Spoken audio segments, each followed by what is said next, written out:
Hello everyone, जितने भी भाई आर्मी जीडी ट्रेडमैन WMP की तैयारी कर रहे हैं, उनकी तैयारी यहाँ से बहुत अच्छे से हो जाएगी। आज मैं आपके लिए लेके आया हूँ 30 क्वेश्चन, जिसमें से 15 क्वेश्चन सामान्य ज्ञान के रहने वाले हैं और 15 क्वेश्चन सामान्य विज्ञान के रहने वाले हैं। पहले बात करेंगे भाग 1 की सामान्य ज्ञान की। पहला क्वेश्चन है हमारा, भारत की सबसे बड़ी पेट्रोलियम रिफाइनरी कहाँ स्थित है? तो भारत की सबसे बड़ी पेट्रोलियम रिफाइनरी कहाँ स्थित है? Option A Jamnagar, option B है डिगबोई, ऑप्शन सी है मुंबई, ऑप्शन डी है विशाखापट्टनम। तो भारत की सबसे बड़ी पेट्रोलियम रिफाइनरी कहाँ स्थित है? बताइए भाई, कहाँ स्थित है? तो कहाँ हो जाएगी? ऑप्शन नंबर राइट आंसर क्या हो जाएगा इसका? डिगबोई। कहाँ पे है? डिगबोई में। कहाँ पे है भाई? डिगबोई में। ठीक है। नेक्स्ट क्वेश्चन की बात करें। नेक्स्ट क्वेश्चन है हमारा, निम्न में से किस देश को जार जलों का देश कहा जाता है? किस देश को जार जलों का देश कहा जाता है? ऑप्शन है हमारे न्यूजीलैंड,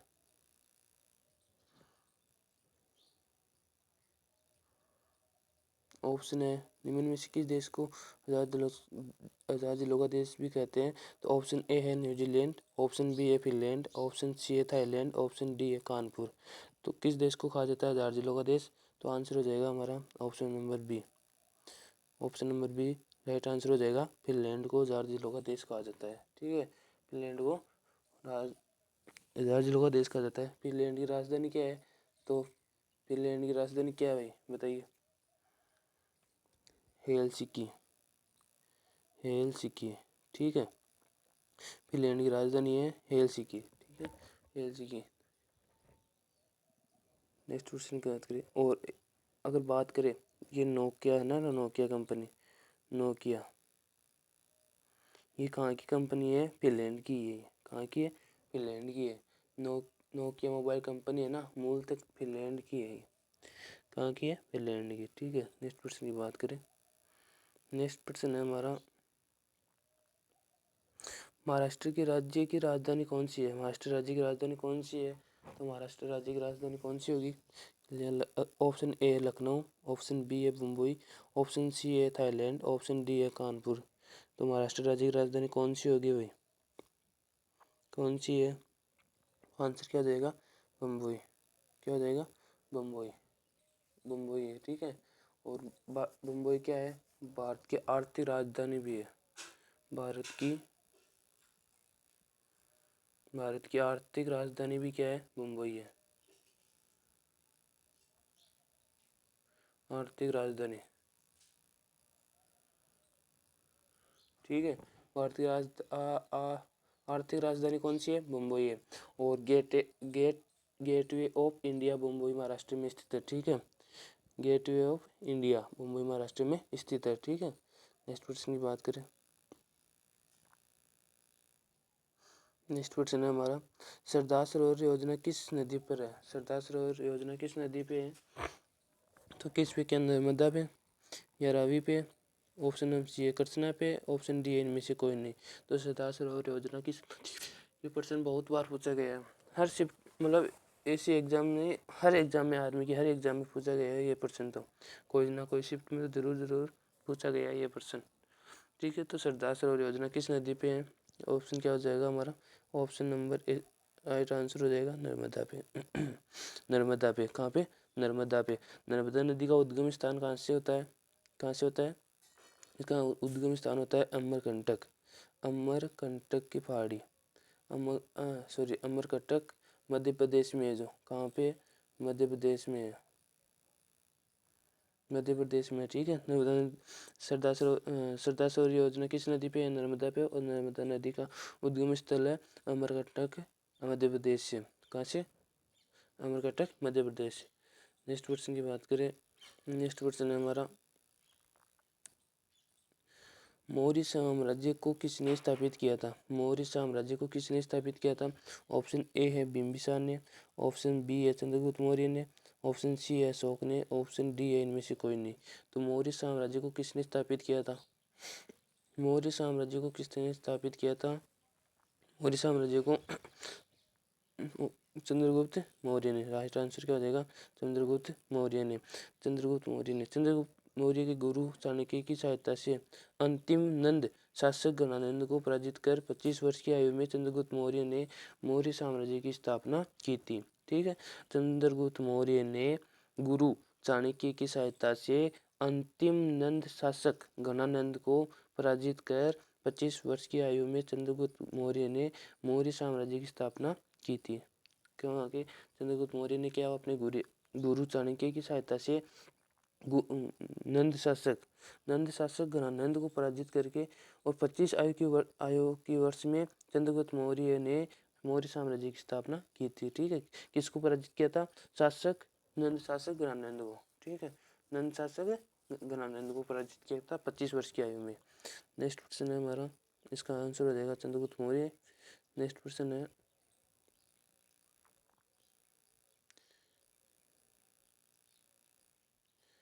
नेक्स्ट क्वेश्चन है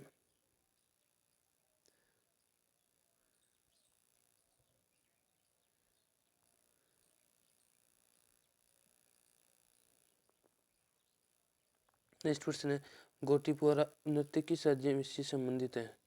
गोटीपुआ नृत्य किस राज्य से संबंधित है? तो Rajasthan, option B Uttar Pradesh, option C Orissa, option D Karnataka. Gotipua नृत्य किस राज्य से संबंधित है, बताइए किस राज्य से संबंधित है? तो आंसर राइट आंसर क्या हो जाएगा इसका? राइट आंसर हो जाएगा उड़ीसा। ठीक है, उड़ीसा का प्राचीन नाम क्या था? तो प्राचीन नाम की बात करें तो प्राचीन नाम था कलिंग। क्या था? कलिंग प्राचीन नाम था। और ओडिशा की राजधानी बात करें भुवनेश्वर। नेश्वर। राइट आंसर क्या हो जाएगा? भुवनेश्वर। राइट आंसर हो जाएगा भुवनेश्वर। ठीक है, नेक्स्ट क्वेश्चन की बात करें तो नेक्स्ट क्वेश्चन है हमारा, नेक्स्ट क्वेश्चन है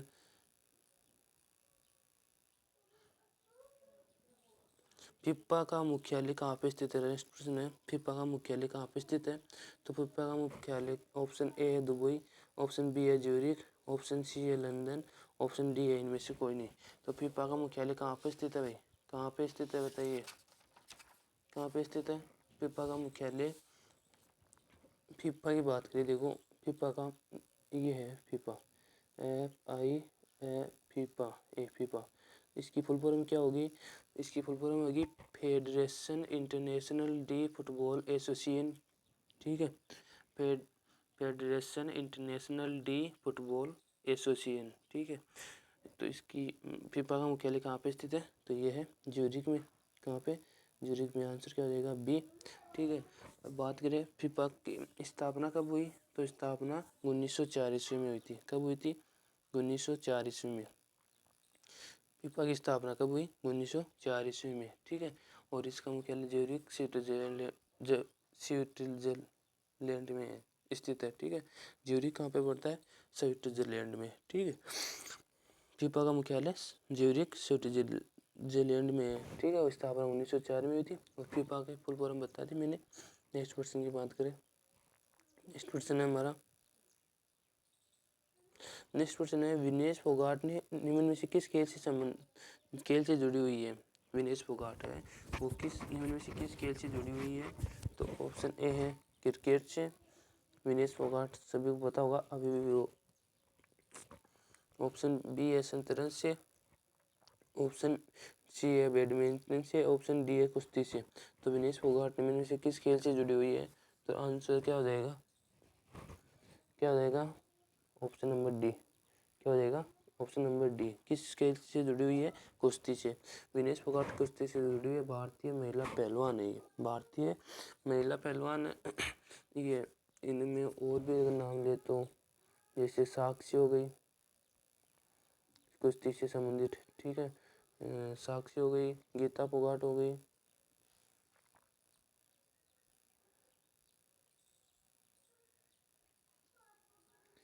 फोगाट हो गई और बबीता फोगाट हो गई, बबीता फोगाट हो गई और ये विनेश फोगाट है। ठीक है, तो साक्षी फोगाट बबीता फोगाट और ये गीता फोगाट। ठीक है, इनका संबंध किससे है? कुश्ती से ही इनका संबंध सभी का। ठीक है, नेक्स्ट क्वेश्चन की बात करें। नेक्स्ट क्वेश्चन है हमारा, सॉरी ये नानी की बाव, यहाँ पे क्या था? रानी की बाव। रानी की बाव, नानी की बाव की जगह ये रावी की बाव है। राव की बाव, राव की बाव, बाव, राव की बाव। नमक बावड़ी किस नामक बावड़ी किस प्रदेश में स्थित है? तो हरियाणा में, ऑप्शन बी है कर्नाटक में, ऑप्शन डी है राजस्थान में, ऑप्शन डी है गुजरात में। तो किस कहाँ पे स्थित है बताइए दीजिए। तो आंसर क्या हो जाएगा इसका? गुजरात। ठीक है, गुजरात हो जाएगा। ठीक है, गुजरात की राजधानी क्या है? गुजरात की राजधानी है गांधीनगर। गांधीनगर, गांधीनगर। ठीक है, गांधीनगर। नेक्स्ट क्वेश्चन की बात करें। नेक्स्ट क्वेश्चन है, महात्मा गांधी के द्वारा प्रकाशित की गई पत्रिका का नाम क्या था? महात्मा गांधी के द्वारा प्रकाशित की गई पत्रिका का नाम क्या था? ऑप्शन ए है यंग इंडिया, ऑप्शन बी है स्वतंत्र केसरी, ऑप्शन डी है इंडिया मिरर, ऑप्शन डी है इनमें से कोई नहीं। तो महात्मा गांधी के द्वारा प्रकाशित की गई पत्रिका का नाम क्या था भाई? क्या था? क्या था? Young India. ठीक है, ऑप्शन ए राइट आंसर हो जाएगा। यंग इंडिया, यंग इंडिया ये एक साप्ताहिक पत्रिका थी। ठीक है, एक साप्ताहिक पत्रिका थी जो अंग्रेजी भाषा में प्रकाशित होती थी। ठीक है, ये एक साप्ताहिक पत्रिका थी जो अंग्रेजी भाषा में सब प्रकाशित होती थी। ठीक है, नेक्स्ट क्वेश्चन की बात करें। नेक्स्ट क्वेश्चन की बात करें। नेक्स्ट क्वेश्चन है हमारा, नेक्स्ट क्वेश्चन है हमारा, नोबेल पुरस्कार जीतने वाला पहला भारतीय कौन है? नोबेल पुरस्कार जीतने वाला पहला भारतीय कौन है? तो ऑप्शन ए है मदर टेरेसा, ऑप्शन बी है हरगोविंद खुराना, ऑप्शन सी है सीवी रमन, ऑप्शन डी है इनमें से कोई नहीं। तो नोबेल पुरस्कार जीतने वाला पहला भारतीय कौन है? तो राइट आंसर क्या हो जाएगा इसमें? तो इनमें से कोई नहीं। ठीक है, ऑप्शन क्या हो जाएगा?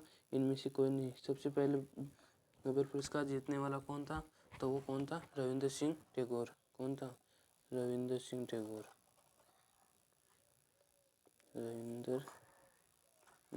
रविंद्रनाथ टैगोर। ठीक है, ठीक है, रविंद्रनाथ टैगोर। ठीक है, सन 1913 में इसे गीतांजलि पुस्तक के लिए नोबेल पुरस्कार मिला था। कब मिला था? 1913 में गीतांजलि पुस्तक के लिए पुरस्कार मिला था इनको। ठीक है, नेक्स्ट क्वेश्चन की बात करें। नेक्स्ट क्वेश्चन है हमारा, विश्व रेड क्रॉस डे कब मनाया जाता है? विश्व रेड क्रॉस डे मनाया जाता है, कब मनाया जाता है भाई? विश्व रेड क्रॉस डे, विश्व रेड क्रॉस डे कब मनाया जाता है? ऑप्शन ए है 8 मार्च, ऑप्शन बी है 1 मई, ऑप्शन सी है 8 मई, ऑप्शन डी है इनमें से कोई नहीं। तो विश्व रेड क्रॉस डे कब मनाया जाता है भाई? कब मनाया जाता है? आंसर क्या हो जाएगा? आंसर हो जाएगा 8 मई। ठीक है, 8 मई, 8 मई। ठीक है, रेड क्रॉस इस संस्था की स्थापना हेनरी ड्यूनेट ने 1863 ईस्वी में की थी और जो है इंटरनेशनल रेड क्रॉस का मुख्यालय जिनेवा में स्थित है। क्या है कि रेड क्रॉस संस्था की स्थापना हेनरी ड्यूनेट ने 1863 ईस्वी में की थी। कब की थी? 1863 ईस्वी में। और इंटरनेशनल रेड क्रॉस का मुख्यालय है वो है जिनेवा में स्थित है। कहाँ पे? जिनेवा में स्थित है। और हेनरी ड्यूनेट ने इसकी स्थापना की 1863 ईस्वी में। नेक्स्ट क्वेश्चन है हमारा, नेक्स्ट क्वेश्चन है, ताशकंद समझौता कब हुआ? ताशकंद समझौता कब हुआ? तो ताशकंद समझौता कब हुआ? ऑप्शन ए 1992, ऑप्शन बी है 1972, ऑप्शन सी है 1966 में, ऑप्शन डी है इनमें से कोई नहीं। ताशकंद समझौता, ताशकंद समझौता किस किस के बीच हुआ था? तो ताशकंद समझौता भारत के प्रधानमंत्री लाल बहादुर शास्त्री तथा पाकिस्तान के प्रधानमंत्री अयूब खान के बीच 10 जनवरी 1966 को हुआ था। कब हुआ था? 10 जनवरी 1966 को। किस किस के बीच? ताशकंद समझौता भारत के प्रधानमंत्री लाल बहादुर शास्त्री तथा लाल बहादुर शास्त्री 1966 में कौन थे प्रधानमंत्री? लाल बहादुर शास्त्री तथा पाकिस्तान के प्रधानमंत्री अयूब खां। कौन थे अयूब खां? के 10 जनवरी 1966 में हुआ था। कब हुआ था? 10 जनवरी 1966 में हुआ था। ठीक है। नेक्स्ट क्वेश्चन है हमारा, नेक्स्ट क्वेश्चन है, विश्व में सुपर कंप्यूटर सबसे पहले किसके द्वारा डिजाइन किया गया था? तो विश्व में सुपर कंप्यूटर सबसे पहले किसके द्वारा डिजाइन किया गया था? Option A Seymour Cray, option B है IBM, ऑप्शन सी है सीडेक, ऑप्शन डी है इनमें से कोई नहीं। तो विश्व में सुपर कंप्यूटर सबसे पहले किसके द्वारा डिजाइन किया गया था? तो राइट आंसर क्या हो जाएगा इसका? सेमोर कैरी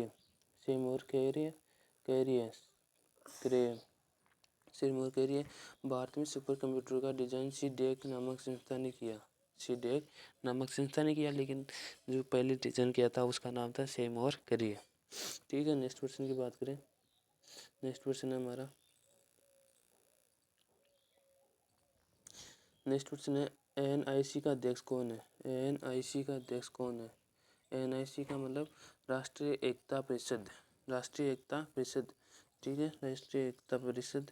ऑप्शन ए है प्रधानमंत्री, ऑप्शन बी है राष्ट्रपति, ऑप्शन सी है उपराष्ट्रपति, ऑप्शन डी है इनमें से कोई नहीं। तो NIC हो गया राष्ट्रीय एकता परिषद। ठीक है। राष्ट्रीय एकता परिषद की स्थापना 1961 में देश के पहले प्रधानमंत्री पंडित जवाहरलाल नेहरू ने की थी, और इसका अध्यक्ष भारत का प्रधानमंत्री होता है। कौन होता है? प्रधानमंत्री होता है। NIC का अध्यक्ष कौन होता है? प्रधानमंत्री होता है, जिसकी स्थापना 1961 ईस्वी में प्रधानमंत्री पंडित जवाहरलाल नेहरू ने की थी, पहले प्रधानमंत्री ने। ठीक है। नेक्स्ट क्वेश्चन है हमारा, नेक्स्ट क्वेश्चन है आज का भाग 2 है सामान्य विज्ञान का। ठीक है। और प्रश्न है नंबर 16। ठीक है। प्रश्न है, रेबीज किसके कारण होता है? रेबीज किसके कारण होता है भाई, बताओ। कुत्ते के काटने से, ऑप्शन बी है दूषित पानी से, ऑप्शन सी है दूषित भोजन से, ऑप्शन डी है प्रदूषण से। तो रेबीज किसके कारण होता है? रेबीज किसके कारण होता है? ऑप्शन क्या हो जाएगा इसका? कुत्ते के काटने से। क्या होता है? कुत्ते के काटने से। ये वायरस जनित रोग है। ये क्या है? वायरस जनित रोग है। वायरस जनित रोग है। वायरस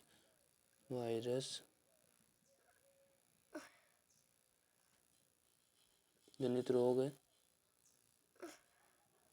ठीक है। ये वायरस जनित रोग है। रोग आ गए जैसे कुत्ता हो गया, बिल्ली हो गई, बंदर हो गई, लोमड़ियाँ हो गई और भेड़ियाँ हो गई। ये सब क्या है? ये रोग वहाँ का इसके ठीक है। नेक्स्ट क्वेश्चन की बात करें, नेक्स्ट क्वेश्चन है हमारा, ऊर्जा का प्राकृतिक स्रोत है। ऊर्जा का प्राकृतिक स्रोत क्या है? ऊर्जा का प्राकृतिक स्रोत क्या है? ऑप्शन ए है बैटरी, ऑप्शन बी है बिजली, ऑप्शन सी है सूर्य, ऑप्शन डी है घर्षण। तो ऊर्जा का प्राकृतिक स्रोत क्या है भाई? तो ऊर्जा का प्राकृतिक स्रोत क्या होगा? Option C. Answer option C हमारा राइट आंसर हो जाएगा, सूर्य। क्या होता है? सूर्य पर नाभिकीय जो संलयन अभिक्रिया होती है ना, तो सूर्य प्रकाश और ऊर्जा दोनों का सबसे बड़ा स्रोत है। तो वो क्या है? ऊर्जा प्रकाश है, ऊर्जा दोनों का क्या है? सबसे बड़ा स्रोत है। ऊर्जा प्रकाश का भी है और ऊर्जा का भी। सूर्य प्रकाश का भी है, ऊर्जा का दोनों का सबसे बड़ा स्रोत है। किसके कारण है? सूर्य पर नाभिकीय संलयन अभिक्रिया होती है उसके कारण। ठीक है। नेक्स्ट क्वेश्चन है हमारा, मानव शरीर की सबसे बड़ी ग्रंथि कौन सी है? मानव शरीर की सबसे बड़ी ग्रंथि कौन सी है भाई? मानव शरीर की सबसे बड़ी ग्रंथि कौन सी है? ऑप्शन ए है हृदय, ऑप्शन बी है यकृत, ऑप्शन सी है फेफड़ा, ऑप्शन डी है गुर्दा। तो मानव शरीर की सबसे बड़ी ग्रंथि कौन सी है? तो मानव शरीर की सबसे बड़ी ग्रंथि कौन सी है? ऑप्शन बी राइट आंसर हो जाएगा, यकृत। क्या हो जाएगा? यकृत मानव शरीर की सबसे बड़ा आंतरिक अंग भी है। यकृत क्या है? मानव शरीर का सबसे बड़ा आंतरिक अंग भी है।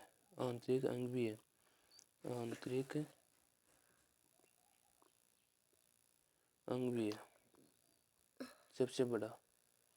ठीक है, आंतरिक अंग भी है। और यकृत के अध्ययन को क्या कहा जाता है? तो अध्ययन को कहा जाता है हेपेटोलॉजी। अध्ययन को क्या कहा जाता है? हेपेटोलॉजी। ठीक है, क्या कहा जाता है? हेपेटोलॉजी। ठीक है, नेक्स्ट क्वेश्चन की बात करें। नेक्स्ट क्वेश्चन है हमारा, रेलगाड़ी के अचानक रुकने पर आदमी किस ओर गिरता है? तो रेलगाड़ी के अचानक रुकने पर आदमी किस ओर गिरता है? ऑप्शन ए नीचे की ओर, ऑप्शन बी आगे की ओर, ऑप्शन सी है ऊपर की ओर, ऑप्शन डी है इनमें से कोई नहीं। तो रेलगाड़ी के अचानक रुकने पर आदमी किस ओर गिरता है भाई?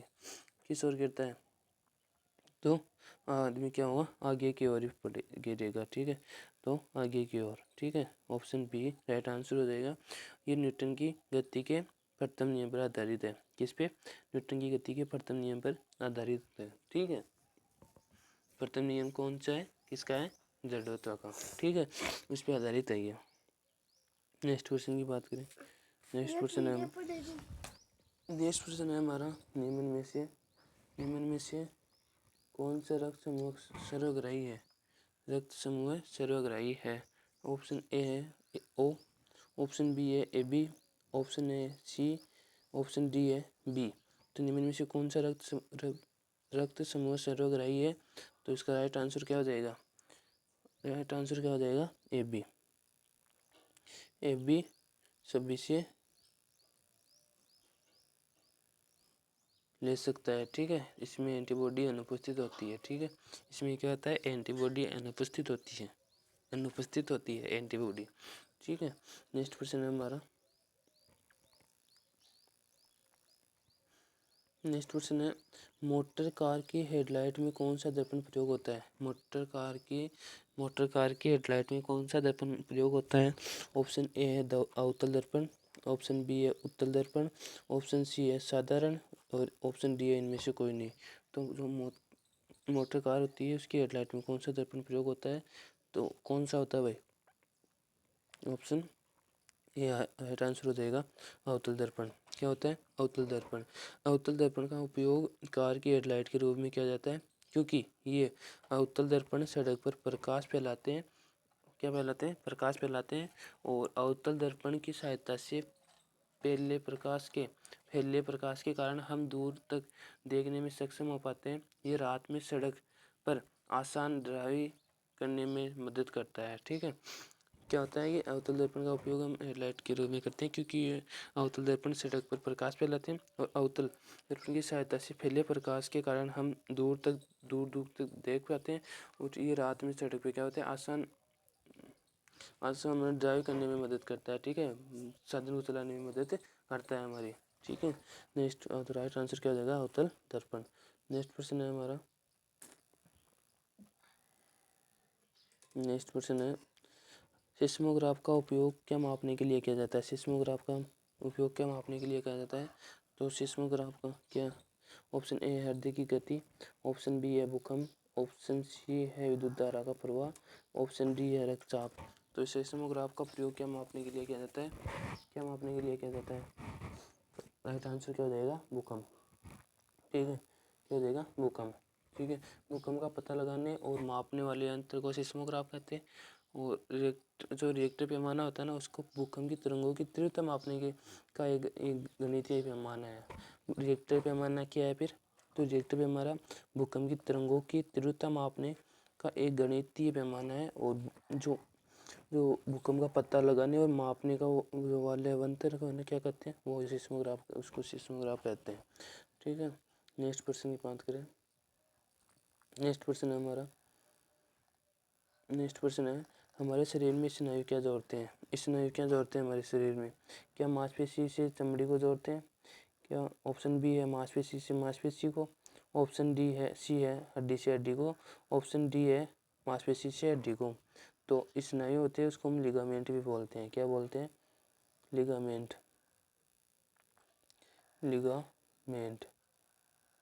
लिगामेंट भी बोलते हैं।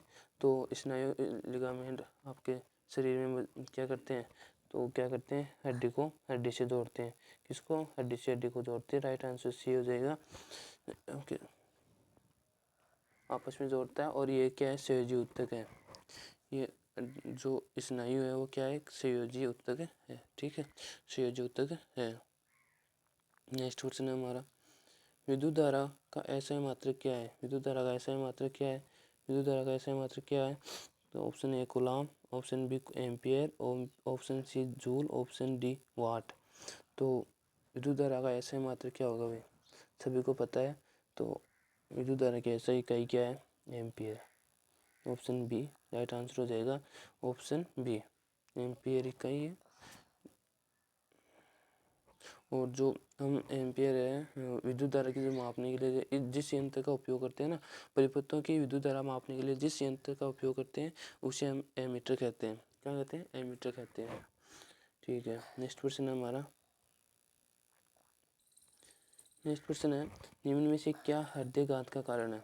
हृदय से क्या हृदय घात का घात है, ये हृदय घात का कारण है। तो ऑप्शन ए है रक्त प्रोटीन, ऑप्शन बी है कोलेस्ट्रॉल, ऑप्शन सी है रक्त शर्करा, ऑप्शन डी है रक्त यूरिया। तो निम्न में से क्या हृदय घात का कारण है, तो इसमें क्या हो जाएगा भाई, cholesterol. Option B right answer हो जाएगा इसका, कोलेस्ट्रॉल। ये कोलेस्ट्रॉल के बढ़ने का कारण है कि सप्तत्व वसा का अधिक सेवन, मतलब जैसे हम करते हैं ना ये घी वगैरह ये सब इसमें आता है सब। उसके कारण क्या होता है कि सप्तत्व वसा का अधिक सेवन से हो जाता है, कोलेस्ट्रॉल बढ़ जाता है। और कोलेस्ट्रॉल बढ़ने के कारण हम जिसको हार्ट अटैक बोलते हैं उसी को हम हृदय घात बोलते हैं। ठीक है, और वो कारण क्या है, कोलेस्ट्रॉल के बढ़ने के कारण। नेक्स्ट क्वेश्चन है हमारा। नेक्स्ट क्वेश्चन है, थर्मामीटर में कौन सा पदार्थ होता है। थर्मामीटर में कौन सा पदार्थ होता है, तो ऑप्शन ए है लोहा, ऑप्शन बी है तेल, ऑप्शन सी है पारा, ऑप्शन डी है पानी। तो थर्मामीटर में कौन सा पदार्थ होता है भाई, बताइए। थर्मामीटर में कौन सा पदार्थ होता है, तो ऑप्शन सी से हो जाएगा इसका, पारा। ये प्रश्न बहुत बार पूछा गया है, इतनी बार पूछा गया है, बहुत ही बार पूछा गया है। और देखो मैं आपको बता दूं कि मैंने प्रश्न वही ऐड किए जो बहुत इंपॉर्टेंट है। वैसे मैं 50 मॉडल पेपर कराने वाला हूँ, तो 50 मॉडल पेपर में आपको लगभग हर, अगर थ्योरी वाइज तो आपको अलग से जो पढ़ाने की कोशिश कर रहा हूँ, तो उसी कोशिश में लग रहा हूँ। 2-4 दिन बाद में हर चैप्टर को थ्योरी वाइज पढ़ाऊँगा। लेकिन ये मॉडल पेपर हमारा ऐसे ही चलता रहेगा, डेली 80% 30 क्वेश्चनों का मॉडल पेपर आता रहेगा। और कोशिश कर रहा हूँ कि मैं तो रीजनिंग की भी आपको क्लास दूँ। ठीक है, तो इसका आंसर क्या हो जाएगा, थर्मामीटर में कौन सा पदार्थ होता है, पारा। हर एग्जाम में आप उठा के देख लेना, प्रीवियस ईयर क्वेश्चन देख लेना कि और मैंने मॉडल पेपर कराया उसमें भी प्रश्न है, क्योंकि ये पूछा जाता है। ऐसे 2-3-4% तो ऐसे हैं जो उनके TCS के परमानेंट है, वो हर पेपर में देती है ये प्रश्न। ठीक है, नेक्स्ट प्रश्न है हमारा, कार्बन एवं हाइड्रोजन के यौगिक को क्या कहते हैं। कार्बन एवं हाइड्रोजन के यौगिक को क्या कहते हैं, तो ऑप्शन ए है हाइड्रोकार्बन, ऑप्शन बी है कार्बनिक यौगिक, ऑप्शन सी है शर्करा, ऑप्शन डी है कार्बोहाइड्रेट। तो कार्बन और हाइड्रोजन के यौगिक को क्या कहते हैं भाई, क्या कहते हैं, तो इसका राइट आंसर क्या हो जाएगा, hydrocarbon. Hydrocarbon option A hydrocarbon. ठीक है, कार्बन और हाइड्रोजन के से बने यौगिक को क्या बोलते हैं, हाइड्रोकार्बन बोलते हैं। नेक्स्ट प्रश्न है हमारा। नेक्स्ट प्रश्न है, बॉक्साइट किस धातु का आयसक है। बॉक्साइट किस धातु का आयसक है, तो बॉक्साइट किस धातु का आयसक है, सोना, टिन, एल्यूमिनियम और तांबा। तो बॉक्साइट किस धातु का है भाई, बॉक्साइट किस धातु का है, तो राइट आंसर क्या हो जाएगा, एल्यूमिनियम का। एल्यूमिनियम का राइट आंसर हो जाएगा, एल्यूमिनियम का। ठीक है, जिसका रासायनिक प्रतीक क्या होता है, Al, और इसका आयसक बॉक्साइट होता ही है। ठीक है, बॉक्साइट ऐसे क्या हो गया, Al, तो ये हो जाएगा इसका। ठीक है, नेक्स्ट क्वेश्चन की बात करें, राइट आंसर इसका बी हो जाएगा। नेक्स्ट क्वेश्चन है हमारा, सोडियम का रासायनिक प्रतीक क्या है। सोडियम का रासायनिक प्रतीक क्या है भाई, तो सोडियम का रासायनिक NaBSN, option C SO, option D Mg। Sodium का रासायनिक प्रतीक क्या है, प्रतीक है, तो राइट आंसर क्या हो जाएगा, Na। ठीक है, ऑप्शन ए राइट आंसर हो जाएगा। इसका परमाणु क्रमांक कितना होता है, 11। कितना होता है, परमाणु क्रमांक 11 होता है इसका। नेक्स्ट क्वेश्चन है हमारा, और आज का अंतिम प्रश्न है, भूकंप तरंग किस प्रकार की ध्वनि तरंग है। भूकंप तरंग किस प्रकार की ध्वनि तरंग है। ऑप्शन ए ध्वनि तरंग, ऑप्शन बी है प्रकाश तरंग, ऑप्शन सी है परासरी तरंग, ऑप्शन डी है अपसरी तरंग। तो भूकंप तरंग किस प्रकार की ध्वनि तरंग है, तो किस प्रकार की तरंग है भाई, बताइए। भूकंप तरंग किस प्रकार की ध्वनि तरंग है? तो राइट आंसर क्या जाएगा इसका, कमेंट में बताना। ये आपके लिए आज का होमवर्क है, ठीक है, होमवर्क है, ठीक है, होमवर्क है, ठीक है।